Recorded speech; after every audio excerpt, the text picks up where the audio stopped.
Selamat sore rekan-rekan media yang kami hormati, semoga semua dalam keadaan sehat. Bersama ini kami sampaikan terkait update jumlah tenaga kesehatan. Sore hari ini kami ingin menyampaikan sejumlah perkembangan terkait pelaksanaan vaksinasi kepada tenaga kesehatan yang telah dilaksanakan sejak 14 Januari 2021.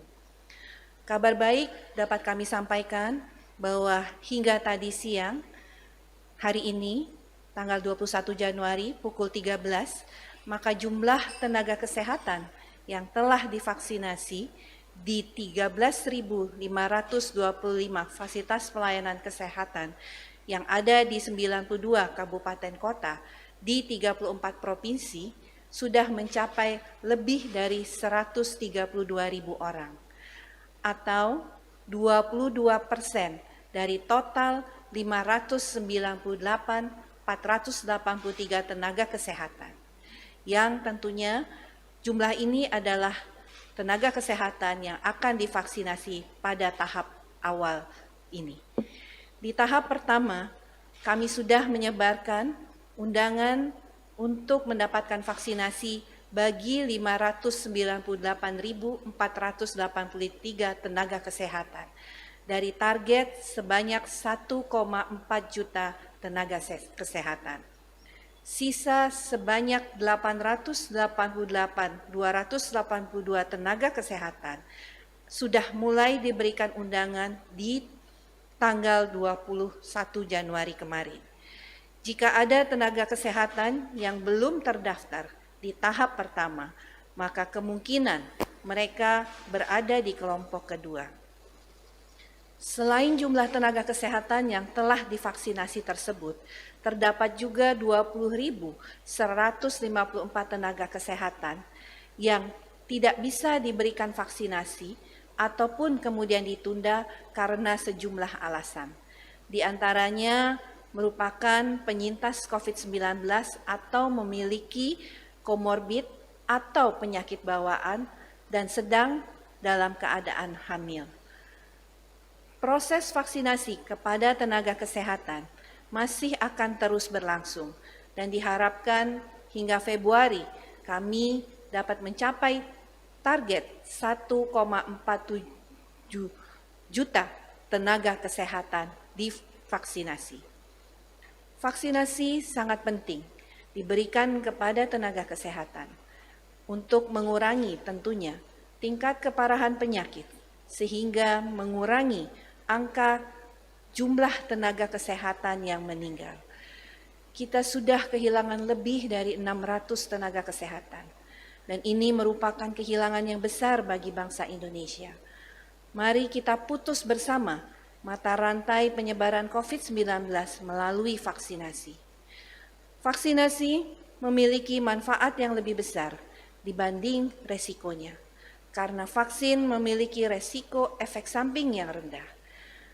Berdasarkan laporan dari Komisi Nasional Kejadian Ikutan Pasca Imunisasi atau KIPI, semua reaksi masih bersifat ringan dan tidak ada kejadian yang sifatnya serius.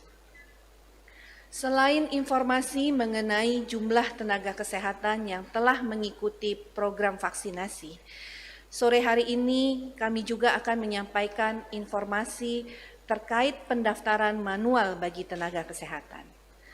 Kementerian Kesehatan telah memberikan instruksi kepada seluruh kepala dinas kesehatan provinsi dan kabupaten kota untuk segera memasukkan hasil vaksinasi ke dalam aplikasi Primary Care atau PCare milik BPJS Kesehatan.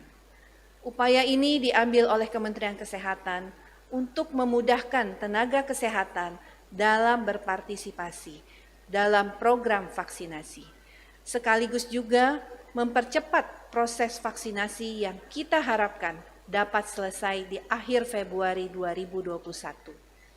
Dengan berlakunya mekanisme ini, maka saat ini sudah tidak ada SMS blast untuk registrasi ulang, sehingga sasaran yang telah terdaftar di Sistem Informasi SDM Kesehatan atau SIS SDMK per tanggal 6 Januari 2021 sudah secara otomatis akan memiliki elektronik tiket yang dapat digunakan untuk mendapatkan layanan vaksinasi di fasilitas pelayanan kesehatan yang sudah terregistrasi. Sebagai fasilitas yang tentunya mampu vaksin dimanapun dan kapanpun juga. Terkait dengan jadwal pelaksanaan vaksinasi, maka kami serahkan kepada kebijakan daerah setempat.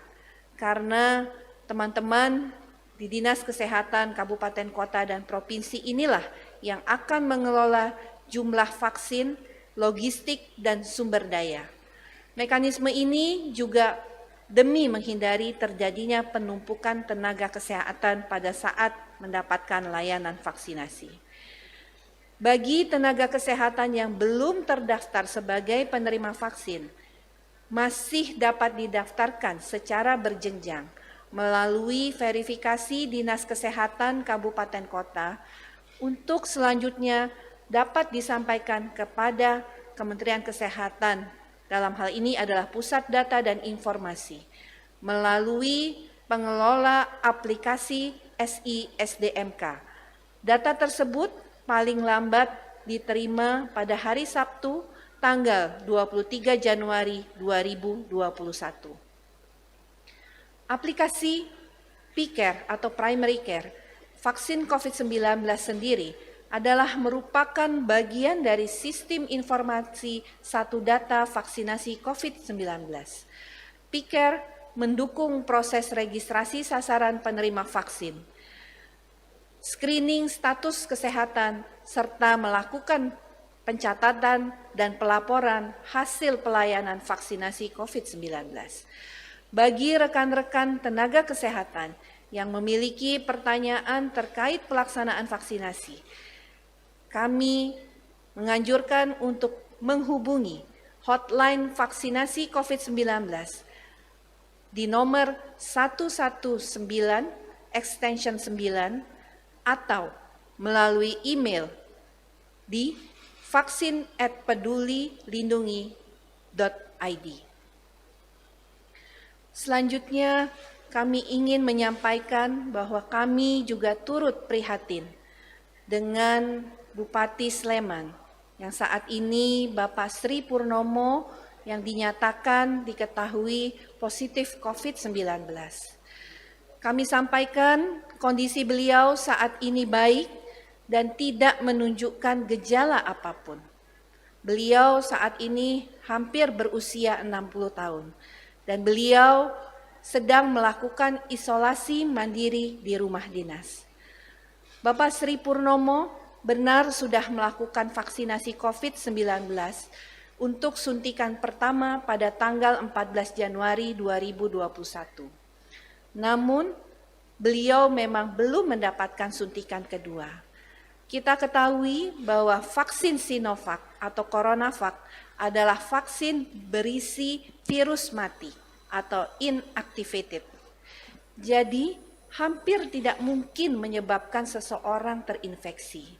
Jika melihat rentang waktu dari Bapak Bupati, maka sangat mungkin pada saat Bapak Bupati divaksinasi, beliau ini berada dalam masa inkubasi COVID-19, di mana tentunya sudah terpapar virus COVID-19 tapi tidak menunjukkan gejala.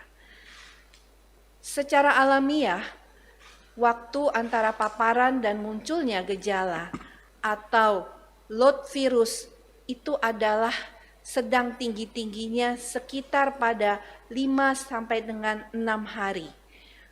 Hal ini adalah waktu yang pas karena beliau divaksinasi pada tanggal 14 Januari, sementara hasil pemeriksaan swab PCR beliau positif di tanggal 20 Januari. Kita ketahui bersama bahwa vaksinasi COVID-19 membutuhkan 2 kali dosis penyuntikan. Sebab sistem imun perlu waktu lewat paparan yang lebih lama untuk bisa mengetahui bagaimana cara efektif untuk melawan virus tersebut. Suntikan pertama dilakukan untuk memicu respon kekebalan awal, yang selanjutnya akan dilanjutkan dengan suntikan kedua untuk menguatkan respon imun yang telah terbentuk. Hal ini memicu respon antibodi yang lebih cepat dan lebih efektif di masa yang akan datang. Suntikan kedua berfungsi sebagai booster untuk membentuk antibodi secara optimal, dan imunitas ini baru akan terbentuk secara baik setelah 3 minggu suntikan kedua. Untuk itu perlu dipahami bersama, meskipun kita sudah divaksinasi COVID-19, masih ada resiko terpapar virus COVID-19. Namun tentunya diharapkan vaksin ini akan dapat mengurangi kemungkinan sakit berat. Proses pemberian vaksinasi tetap dilakukan seperti yang sudah ditargetkan bagi seluruh masyarakat. Dan saya berpesan, dengan adanya vaksinasi, kita masih punya kewajiban untuk menjalankan protokol kesehatan. Karena selain tetap harus menjaga diri, juga masih dibutuhkan waktu bersama-sama bagi seluruh masyarakat Indonesia untuk kita bisa mencapai kekebalan kelompok. Sehingga upaya 3M dan 3T serta vaksinasi harus tetap dijalankan secara bersamaan. Demikian, terima kasih. Assalamualaikum warahmatullahi wabarakatuh.